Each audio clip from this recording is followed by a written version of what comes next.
বিদ্যুতের দাম বাড়ালেই problem solve হবে। এই সরকার এই স্মার্ট মিটারগুলোকে মানুষের উপরে চাপিয়ে দিচ্ছে, এটাই একটা ক্ষতচিহ্ন। সরকারের 30শে জুন পর্যন্ত একটা প্রজেক্ট ছিল যে এত হাজার মিটার লাগাতে হবে। এপ্রিল থেকে জুলাই মাস তীব্র গরমে লোডশেডিং একটা নিয়মিত চিত্র হয়ে গেছে বাংলাদেশের জন্য। সরকার যায়, নতুন সরকার আসে, যদিও এই সরকারের বয়স একেবারেই 4 মাস, একেবারেই নতুন, চিত্রটা বদলায় না। কি বলবেন আপনি? ধন্যবাদ আপনাকে। চিত্র বদলানোর কোনো কারণ নেই, কারণ আমরা যে অবকাঠামোর মধ্যে এই জ্বালানি এবং বিদ্যুৎ ব্যবস্থাকে রেখেছি সেটা একটা লুণ্ঠনমূলক ব্যবস্থা, এবং আমাদের যে নীতি দর্শনের প্রেক্ষিতে আমরা এগুলোকে পরিচালিত করি, সেই নীতি দর্শনে একটা বিরাট ঘাটতি আছে। বিদ্যুৎ কিন্তু শুধু বিদ্যুৎ না, বিদ্যুৎ জ্বালানি শুধু বিদ্যুৎ না, বিদ্যুৎ দিয়ে শুধু আপনি লাইট জ্বালান, ফ্যান জ্বালান তা না। আমাদের একজন চিন্তক বলেন যে এটা হচ্ছে হায়াতি অবকাঠামো, মানে এটা হায়াত দেয়। কিভাবে?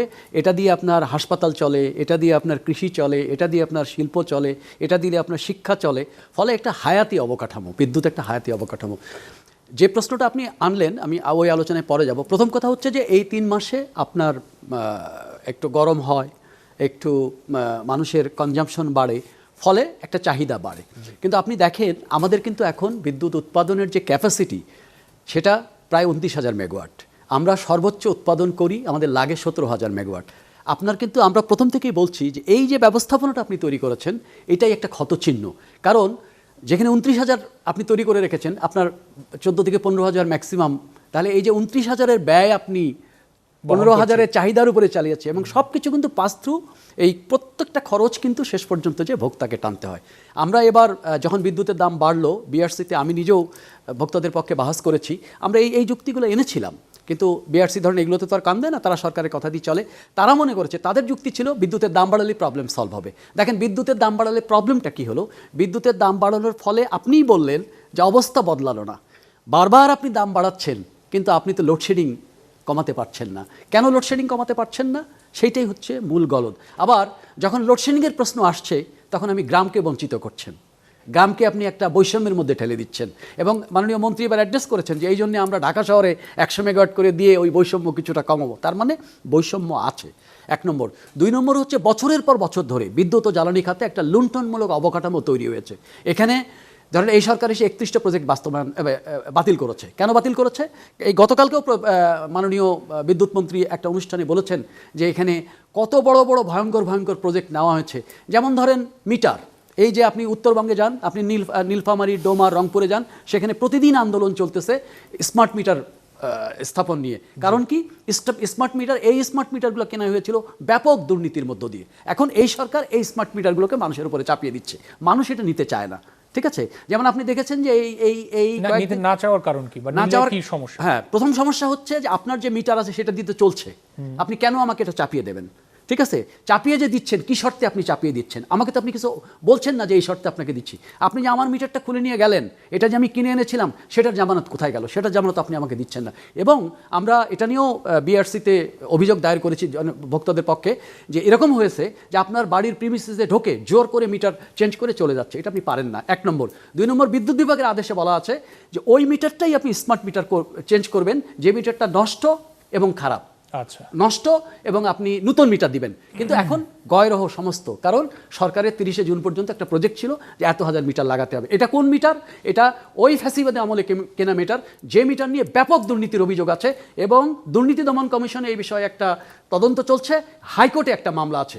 এরকম একটা প্রজেক্ট আপনি জনগণের উপরে চাপিয়ে দিচ্ছেন। জনগণের বক্তব্য হচ্ছে এই যে আপনি, কিন্তু সেটা কি তারা পারে যে তদন্ত চলাকালীন প্রক্রিয়ায়?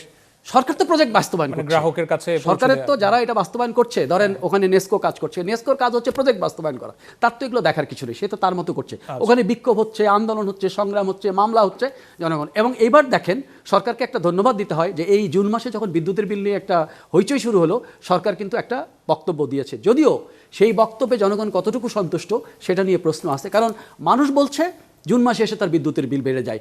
আমি নিজে একসময় ডিস্ট্রিবিউশন সেক্টরে ছিলাম, আমি জানি যে জুন মাস আসলে বিদ্যুতের বিল কিছু বাড়াতে হয় হিসাবে, কারণ কোম্পানিগুলো তো মুনাফা করতে হয়। সুতরাং সে করে কি, সে জুন মাসে এসে বিদ্যুতের বিলটা বাড়িয়ে, ধরেন আপনি ব্যবহার করেছেন 300 ইউনিট, আপনারটা 500 ইউনিট করে এটা পরে অ্যাডজাস্ট করবে জুলাই আগস্টে, কিন্তু জুন মাসে তো আপনি ইয়ার এন্ডিং শেষ, ফিনান্সিয়াল ইয়ার শেষ, আপনি দেখাতে পারছেন যে আপনার বিক্রি অনেক এই বেশি যে হয়েছে। আপনি যে বলছেন যে সমন্বয় করা বা এই যে অ্যাডজাস্টমেন্টের কথা, সেটা কি আদতে হয়? না, সেটা আদতে হয়, কিন্তু ক্ষতিটা কোথায় হয়ে যায় জানেন? ক্ষতি একটা হয়ে যায়, ক্ষতি হচ্ছে বিদ্যুতের বিলের তো একটা স্ল্যাব আছে, ধরেন 0 থেকে 75 ইউনিট একরকম রেট, 75 থেকে 200 ইউনিট একরকম রেট, 200 ইউনিট থেকে 300 ইউনিট একরকম রেট।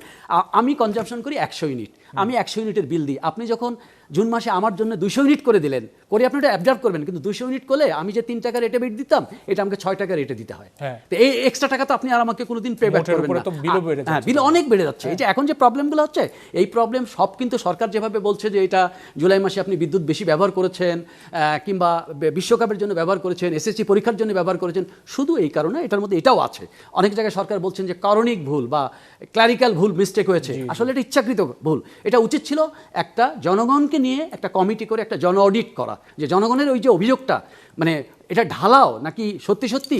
সরকার বলছে যে এটা ঢালাও, এটা ঠিক না, কারণ এর মধ্যে তো বিদ্যুতের দামও বেড়েছে, সুতরাং ওই বাড়তির দাম ওই স্ল্যাবে যুক্ত হয়েছে, হয়ে আপনার বিলটা অনেক বেশি লাগছে। এটা সরকারের যুক্তি, কিন্তু আমার মনে হয় যে পাবলিকরা এটা নিয়ে সন্তুষ্ট না। কারণ 1, 2 হচ্ছে যে আপনি বাড়তি পয়সায় বিল দিচ্ছেন, কিন্তু আপনি আবার লোডশেডিংও ফেস করছেন। আপনিই বললেন 12 থেকে 15 ঘন্টা গ্রামে লোডশেডিং হচ্ছে, 12 থেকে 15 ঘন্টা দিনে যদি লোডশেডিং হয়, কথার কথা, কিংবা পিক আওয়ারে যখন আপনার দরকার, সন্ধ্যা থেকে রাত, যখন আপনি নামাজ পড়েন, যখন আপনি খাওয়া দাওয়া করেন, যখন আপনি লেখাপড়া করেন, তখন যদি আপনি বিদ্যুৎ না পান, রাত 12টার সময় বিদ্যুৎ পেয়ে আপনার লাভটা কি একজন আবাসিক গ্রাহকের? ঠিক আছে, আবার যখন সেচের সময় বিদ্যুৎ দরকার, তখন আপনি বিদ্যুৎ দিতে পারছেন না।